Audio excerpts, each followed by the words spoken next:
হ্যাঁ দেখেন দিছেন মিসেস চুল ফাইটে গেছে এনে কোন এটা বলে এই বয়স যে পাকা কম। চুল তুলে এই যে এই যে এই যে আল্লাহ আল্লাহ আপু পাকা চুল তুলবেন না, পাকা চুল তুললে আর বেড়ে যায়। এটা একটা ব্যাকটেরিয়া এফেক্টেড হেয়ার তো। না এর বয়স পাকা চুল হয়ে তুলেন না। গেছে। কি রে তোর বয়স এই বয়সে তুই মাত্র ইন্টার সেকেন্ড ইয়ারে পড়স। আমার 16 বছর তাও আমার চুল ইয়ে করে নাই।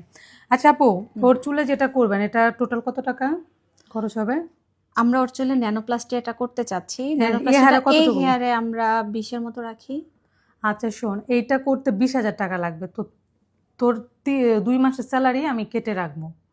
কজ আপনি তো আমার পরিচয় ওরে আপু করাইতেছেন। আমি তো ওকে একটা গিফট দিচ্ছি। আশ্চর্য আপনি গিফট দিতেছেন বাট ও তো আমার পরিচয় আসছে, দিশার পরিচয় আসছে। তা আমি তো এটা ওকে গিফট ওকে গিফট দেন ঠিক আছে, কিন্তু তুই 2 মাসের স্যালারি পাবি না। তুই কি 2 মাসের স্যালারি না নিয়ে কাজ করবি ফরাবি দিশারে, নাকি তুই হেয়ার ট্রিটমেন্ট করবি? তোর ইচ্ছা। আপা আমি ওকে এটা গিফট দিচ্ছি। আপনি গিফট করেন এটা আপনার আমার ব্যাপার, ওরটা হচ্ছে আলাদা। ওরে তো আর ইয়ে করতেছি না আমি।